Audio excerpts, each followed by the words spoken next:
Well, good morning. It's great to see everyone on this first in-person service of the year 2025. It's great to be here and to sing and to praise our God together. And as I've thought about, as I saw on the calendar, as 2025 popped up, it really caused me to reflect because I came here in 2020. Now, I'll hit the 5-year mark in August, but it just kind of washed over me, this wave of gratitude, and just filled with thankfulness for the ways that God has blessed me through this church family. From the first time I got here, I think the very first people I met were the Fontenot's. I got off the plane and went straight to their house for a game night. To every person that I've met, every family that I've met since then, the ways that you've encouraged me and lifted me up and prayed for me, I thank you for that, and grateful for all who have come since 2025. There's been so much growth here at Lost River, and I'm grateful and hope that maybe you've found the same over the time that you've been here, that this has become just a beautiful family in every sense of the word for you as well. As you know, our theme for the year, as you've probably heard by now, is fixing our eyes on Jesus. And real quick, shout out to Jeremy Jones for kind of putting this cover together. He did a really good job. But fixing our eyes on Jesus is our theme. Now, if you want to know more about our theme and the plans for this year, there is a booklet, and you can find that after services. Some of the high school is going to help pass these out. So if you don't have one yet, make sure you let them give this to you. Fixing our eyes on Jesus, that's the master plan for 2025. But I do want to make mention of just one thing as we get started. One note, there are discussion guides for each of our 4 main sermon series throughout the year. So we won't do this perhaps for every single sermon series, but for the 4 major ones that focus on our theme, fixing our eyes on Jesus, there'll be discussion questions to go along with that you can use either just for your family or perhaps getting together in smaller groups that will just lead us deeper into whatever we've been focusing on in the lesson. And you'll notice a new addition to these discussion guides, thanks to Brianna. There is something on the back, some activity. Now, this is not for the adults, this is for the kids. If I see you doing a word search during the sermon, I'll call you out. But this is for the kids. There'll be some kind of activity. It could be a word search, some activity, some coloring page, something like that. Best part is this. There's a $100 gift card to the first place picture drawing. I'm just kidding. There's no gift card. Sorry. We all know that Maddie Graber would win that anyway. She's an amazing artist. So, but that's something to keep in mind. And it's to encourage the kids to participate in this all as a family together. Maybe this is something you do after dinner or some other time during the week, but it's something that you do together as a family to dig deeper into where God's trying to lead us here in 2025. So with that being said, I know that's a lot to throw out at the front as we kind of reintroduce the theme after getting off to a false start last week. But that leads us to our first sermon series of the year, which is face to face with Jesus. Face to face with Jesus. Now, last week, Lawrence kicked it off by talking about Peter focusing on Jesus and the sinner, as Peter cries out, "Depart from me, for I'm a sinful man." And we can all relate to that in some way. But this week, we're going to focus on a new character, someone who kind of stands in contrast, and that is Nicodemus. We're going to talk about Jesus and the church. The story of Peter reminds us that Jesus can change anyone in the most deep and life-altering ways. But that might leave some of us wondering if that's true.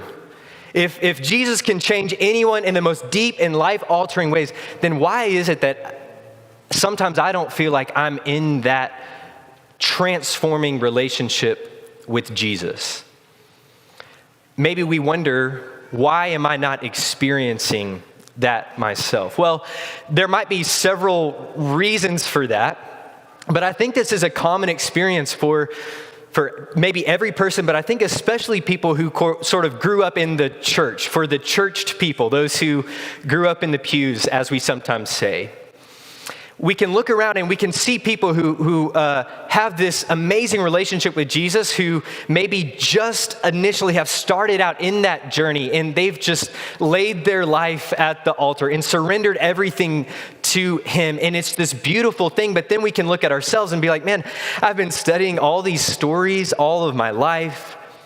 I know the Bible, at least parts of the Bible, like the back of my hand. I've got all these memory verses down, and yet I don't feel like I have that kind of relationship with Jesus.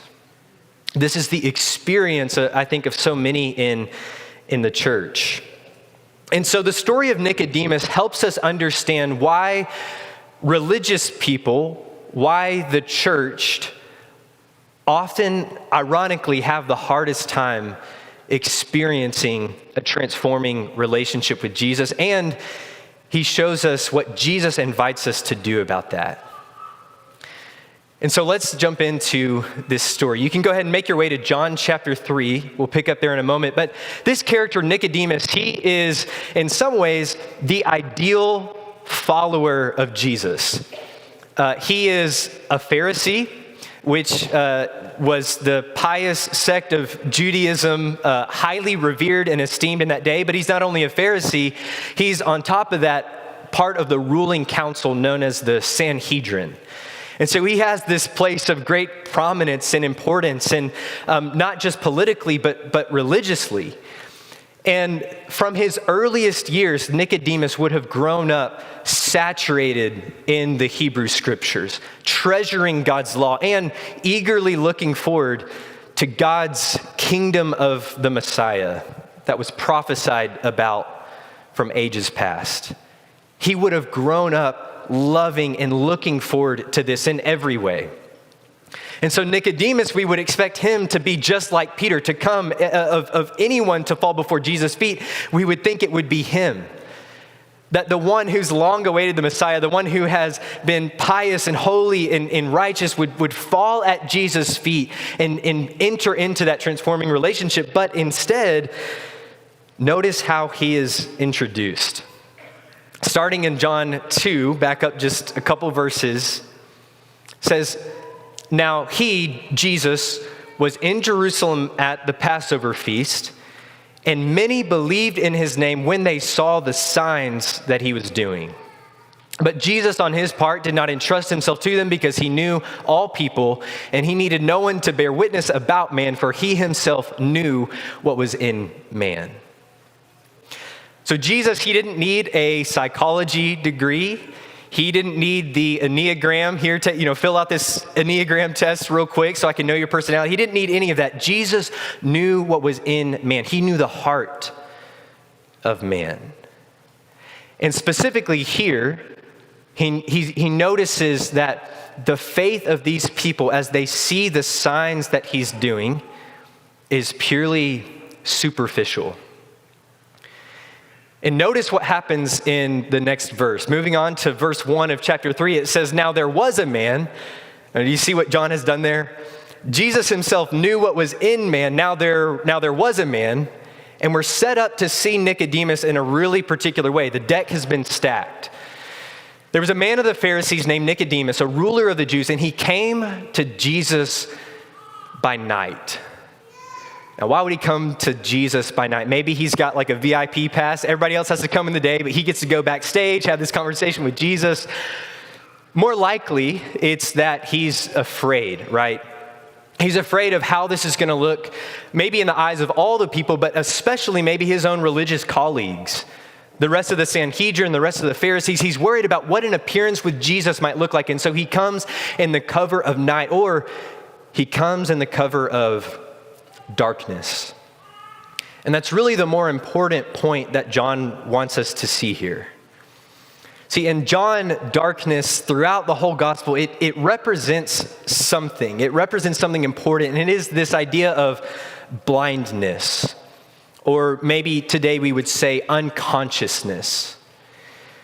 This is the idea that there's something that they can't see. In fact, this really comes through in the story of the blind man in John 9. The Pharisees, they're so blind, and that's the problem. They're walking in darkness.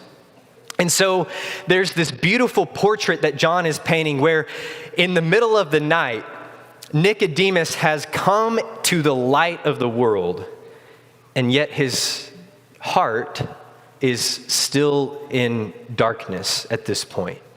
He's still blind. He's unconscious in some way. He can't see and perceive and understand. And so this man, he says to him, "Rabbi, we know that you're a teacher come from God, for no one can do these signs." Remember the critique just a few verses before? They believed in him just because the signs. He says, no one can do these signs unless God is with him. And Jesus pivots. He answers, "Truly, truly, I say to you, unless one is born again, he cannot see the kingdom." Now, at first, that might seem like a non sequitur. Like, what does this have to do with what Nicodemus came to ask about? Well, the idea is that these signs or these miracles were meant to symbolize or point to something, just like any sign does, right? And they were meant to be a sign that the kingdom of God was among them. That eternal life in the person of Jesus was now in their midst and available and accessible to them. And it was all around them if they just had the eyes, or we could say the eyes of faith, to see it. And Jesus says the only way that you're going to see what these signs are really meant to be all about is if you're born again. So what does he mean by this idea of born again? Well, Nicodemus, as we'll see in a moment, has no idea. This is so confusing to him, and maybe understandably so. But we have the advantage as the reader to go back to the first chapter in John's gospel and kind of see what this is all about. Back in John chapter 1 in verse 9, it says that the true light, the light which gives light to everyone, was coming into the world in the person of Jesus. And he came to his own, and his own people like Nicodemus, did not receive him. But to all who did receive him, who believed in his name, who trusted in his name, he gave the right to become children of God, born not of blood or of flesh or of man, but born of God. So here's what it's all about, to be born again. Now, there's so many nuances to this. There's so many concepts to this idea of being born again that we could bring into this lesson. But in the simplest, most practical way, I think being born again is just like it sounds. To be born again means you're in a relationship. You're brought into a family. You're brought into union with the triune God.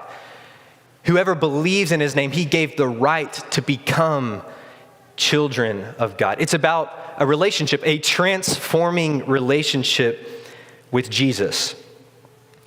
But Nicodemus, obviously at this point in the story, has no idea what that's all about.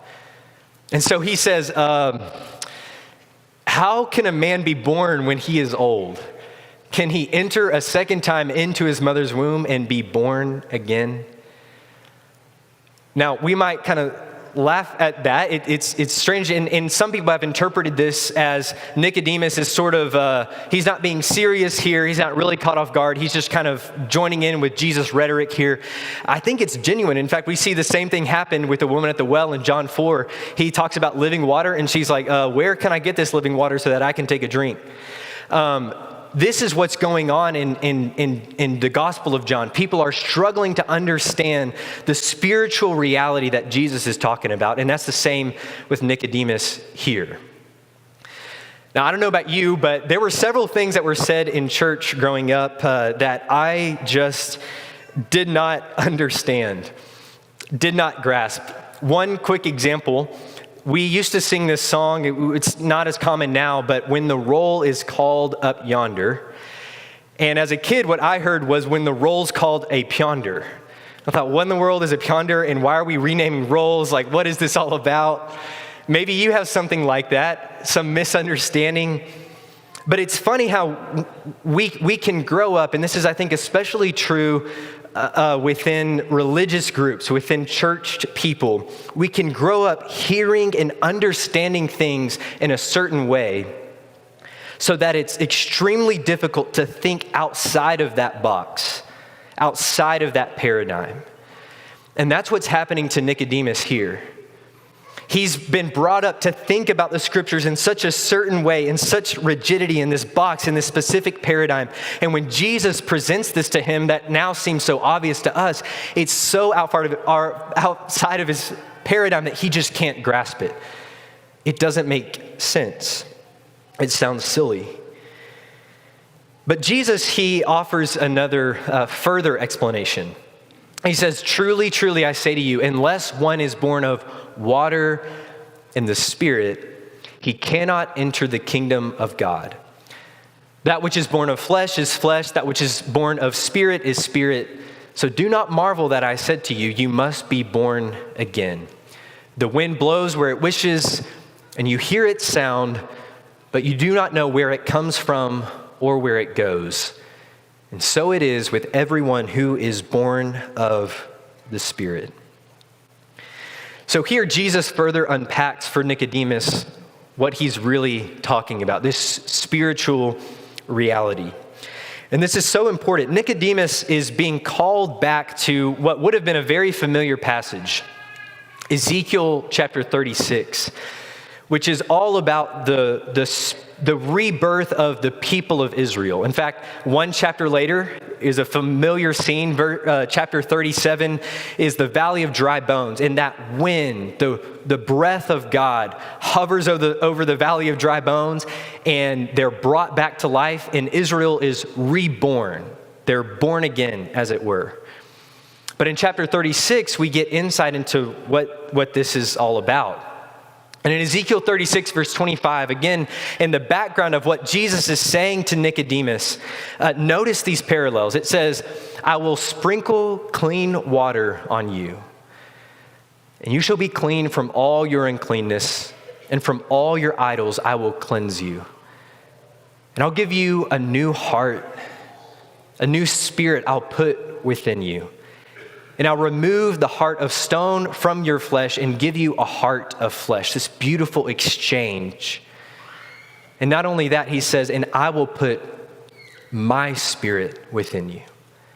I'll take away your heart and spirit in order to give you my heart, my spirit. I'll redeem you, I'll renew you, and I'll cause you to walk in my statutes, to desire it, and to be careful to obey all of my commands. And you shall dwell in the land that I give to your fathers.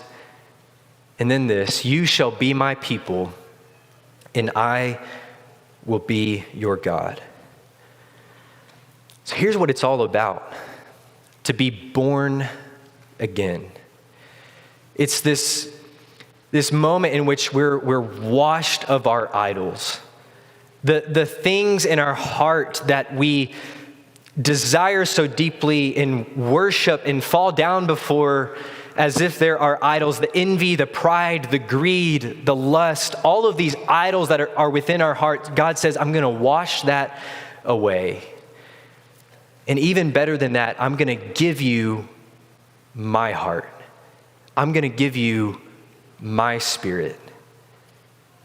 And it ends with, what is it? Just like John chapter 1, it's this relationship. In other words, being born again is this transforming relationship with God where we receive His Spirit into our own. But Nicodemus, still struggling with this idea, he asks in verse 9, how can these things be? This sounds great. This sounds amazing. And I think maybe Nicodemus at that point started to maybe get it. Maybe his mind was brought back to Ezekiel 36 and he thought about being born of water and spirit and how it's the rebirth of Israel. But he asked, how can these things be? And there's more to his story that we'll get to in just a moment, but that's essentially where we're left with Nicodemus. He doesn't fall at Jesus' feet and then rise to follow him like Peter. He walks away from this transforming relationship with Jesus. And the question is why? Why is that? Why is it that people like Nicodemus? Why is it so often that people born and raised in the church have the hardest time experiencing that relationship? Well, if you jump down a few verses further, I think we get an explanation. And what John has done in his gospel, this is really important. John has arranged his gospel in such a way where we get these beautiful portraits where different people come face to face with Jesus. The next chapter is John 4, the woman at the well. These encounters that are so beautiful, and he's crafted them in such an amazing way. But what he'll do is, in between these narrative portraits, John will insert what we could think of as a caption. So we have this beautiful, interesting portrait of Nicodemus coming face to face with Jesus. But then in the subsequent verses, we get this sort of caption, this description of what John says is going on, what we're supposed to see in this portrait. And in verse 19, it says this. John says, describing this portrait of Nicodemus, he says, the light has come into the world, and people loved the darkness rather than the light, because their works were evil.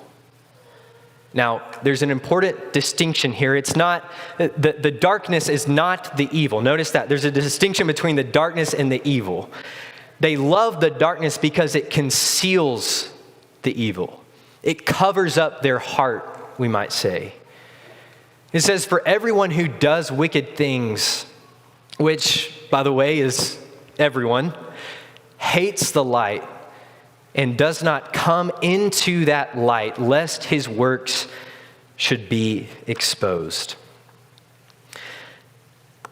Have you ever had someone bring to light what you would rather have kept in the darkness? That can happen in a number of ways. Sometimes it can be really sickening and terrifying. Other times it can be kind of humorous. Kids are really good at this. Kids are really good at bringing to light what you'd rather keep in the darkness. I guess it was about a year ago, I went over to the Stevenson's house, and little Lila, opened the door, and she was all excited, and she said with just this huge smile on her face, "Mommy's having a baby." Lila brought to light what I think Matt and Emily had intended to keep in the darkness for just a little bit longer than that. Kids are really good at that. But has that ever happened to you in a deeper way? Not just with maybe things that you were trying to, hold back for a later date, or maybe say at the right time, or just some kind of personal information that you didn't want spread. Has that ever happened to your heart? That can be a really terrible feeling, where something that we didn't want other people to know, or maybe something that we didn't even know about ourselves, that we didn't even know about our own heart, is somehow brought to the light. Maybe it's the way that we react in the moment, and we're like, where did that come from? Well, it came from within me, but I never knew that was in me. Or maybe someone that we're close to reveals it to us. Or maybe we see a mirror of someone who's just like us, but that holds up a kind of caricature of our faults. And all of a sudden, our works are exposed. Our hearts are exposed. And it can be so sickening. And can you think of any story in the Bible that was like that? Adam and Eve, they're there in the garden, and what happens is their fear and their shame drove them into the shadows to hide from God. And in some sense, that's what all humanity has done ever since. That we hide in the shadows and we cover ourselves with fig leaves because we just don't want our hearts to be brought into the light. And this was, as you remember, the number one problem with the Pharisees, right? Hypocrisy. But it wasn't hypocrisy in the sense of like they were trying to cover up a scandal. It was hypocrisy in the sense that this mask, which is what hypocrisy literally means, to wear a mask, it's like this mask had become so much a part of who they really were that they couldn't even see their true selves. That they couldn't even look themselves in the mirror and see the flaws of their own heart, to see the wickedness that was there.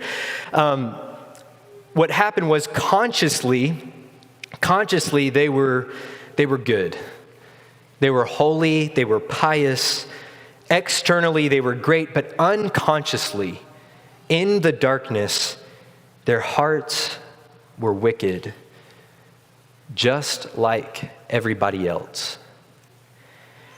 And so that's why people like Peter fall before Jesus, or that's why someone like the woman at the well says, with excitement, behold, a man that's told me all that I've ever done. Why? Because people like Peter and people like this woman at the well, everything's already out in the open. They have nothing to hide. They're not pretending. They're not deceiving themselves. But for people like Nicodemus, and I think maybe for people like us, we learn to love the darkness more than the light because it keeps hidden what we can't bear to see.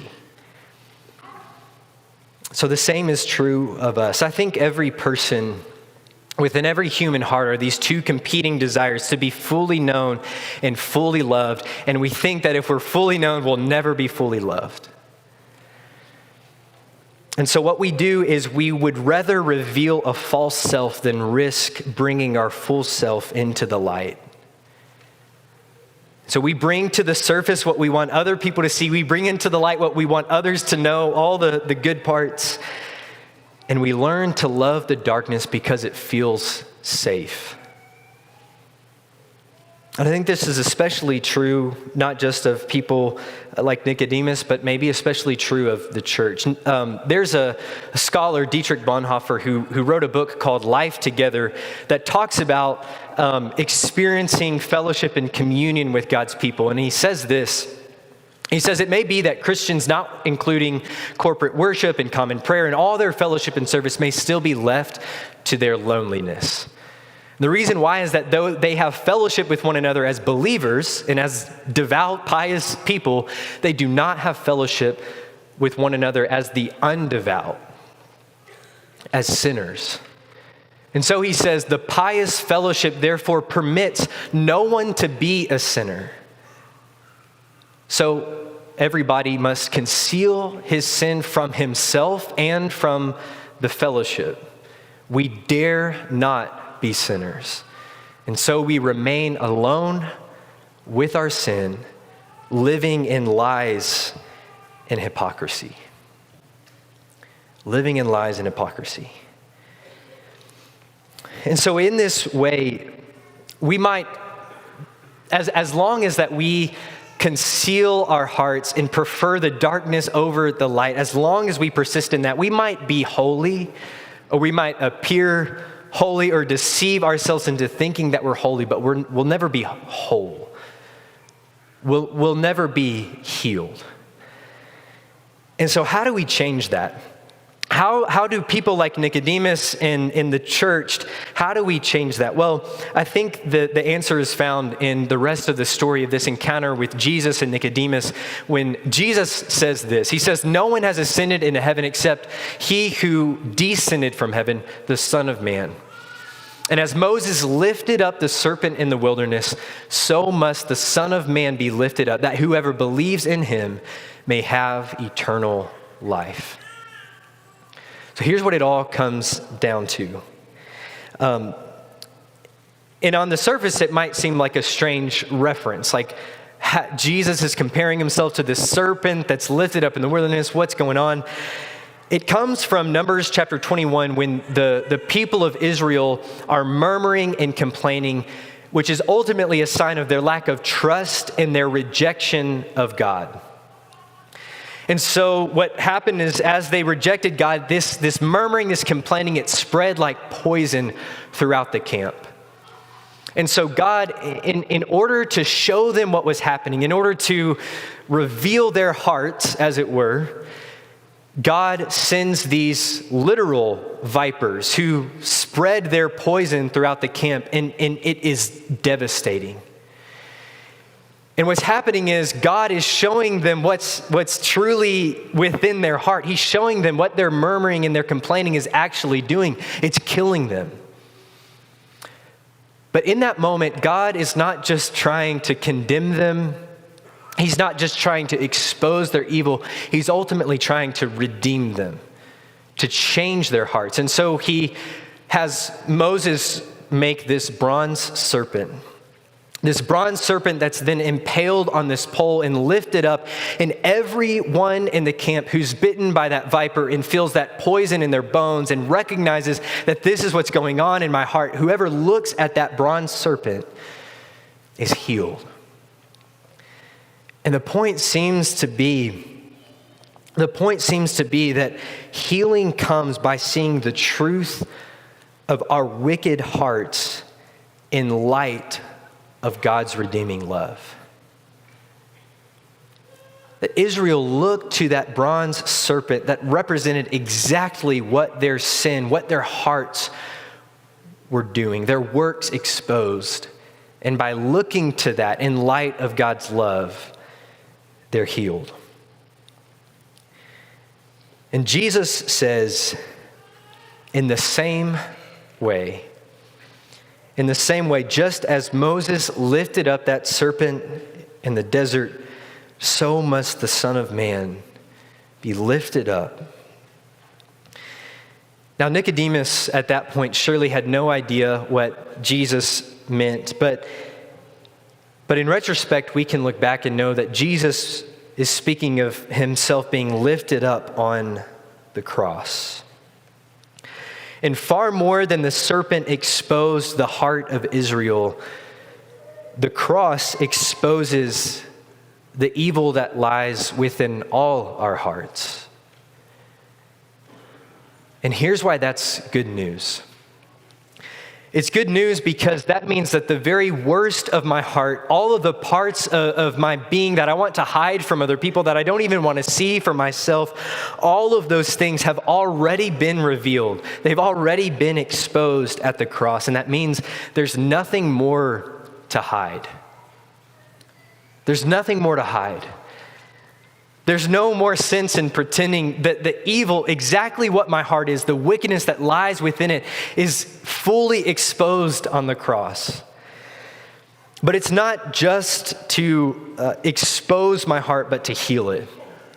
And what that means is that I can look to the cross and I can see the greed that lies within my heart and the person of Judas who betrayed Jesus for those 30 pieces of silver. And I can look to the cross and I can see the cowardice of Peter, who denied Jesus 3 times, or the apostles who all forsook him and fled. Or I can look to the cross and see the envy that lies within my heart because I see the Pharisees and their rivalry and envy of Jesus. I can look to the cross and see the apathy that lies within my heart as Pilate, who just went with what the crowd wanted and washed his hands clean. Or I can see within my heart the pride that lies within as I see the soldiers mock and scourge and beat and nail him to a cross, heralding their superiority over him. The cross exposes the deepest wickedness of my heart, but does so in order to heal it. In the words of Ezekiel, it takes away my heart of stone and gives me a heart of flesh. And what Jesus says is, I will take your greed, I'll take your cowardice, I'll take your envy and lust and pride, and I'll give you my spirit. I'll give you my love, joy, peace, patience, kindness, goodness, and faithfulness. I'll exchange I will exchange your wicked heart for my own. And so this is what it is all about. Jesus, knowing what was in man, knowing the wickedness that lied within every human heart, he died to expose the heart of man and exchange our heart for his. We're born again of water and spirit, washed from the idols of our heart and filled with God's love. Or here's how he says it a few verses later, or we'll skip that for now. We know that that Nicodemus, ultimately he did come around, at least it seems. At the cross, he is among those who come and retrieve the body of Jesus alongside Joseph of Arimathea and give Jesus a proper burial. And don't you know that in that moment, it all made sense for Nicodemus? That as he tended to the wounds in this horrific, ravaged body, don't you know that he thought back to that moment as Moses lifted up the serpent in the wilderness, so the Son of Man must be lifted up. And he's born again. And he has the eyes to see it. And he sees his heart exposed and his heart redeemed. And he's brought into that transforming relationship with Jesus. And so maybe you see people like Peter and you wonder, why isn't my relationship with Jesus like that? Well, we can look to Nicodemus and find this hope. And it's something that I think could be summarized in this statement here. That I would rather be whole than good. I'd rather be whole than good. Now, don't get me wrong, we desire to be good. These aren't mutually exclusive. But the one who said these words, I think the point that he was getting at is that many Christians think that the goal of Christianity is just to be a good person to go to heaven when they die. It's just to be a good person, just appear good, just keep everything in line, and I'll get to go to heaven when I die. That's what it's all about. And what that leads to is a focus on the external, the superficial, where people learn to love the darkness because they're so afraid from bringing their whole self into the light. But what Christ offers is salvation, a word that literally means wholeness, healing, the restoration of our whole being. And he can't heal what we keep in the darkness. And so if you long for that transforming relationship with Jesus, here's what he invites you to do. Fix your eyes on him. Fix your eyes on Jesus. Look to the cross, just like Nicodemus, and be born again. How? By bringing your whole self into the light of God's redeeming love. Whole self into the light of God's redeeming love. And what does that look like? Well, real quickly as we close, I think it's about imagination, introspection, and inspiration. This is how we're born again, bring our whole self into the light of God's love. It's imagining Jesus on that cross and seeing myself in people like Judas or Peter or the soldiers, or seeing myself in the people who beat and mocked Jesus. It's seeing myself, imagining myself in that moment at the foot of the cross. And then it's looking within. It's as Psalm 139 puts it, it's asking God to search me and know my heart, to see if there's any grievous way within me. And then ultimately it's inspiration. It's experiencing the power of the Spirit, quite literally inspiring us to take on the heart of Christ as we exchange our heart for his.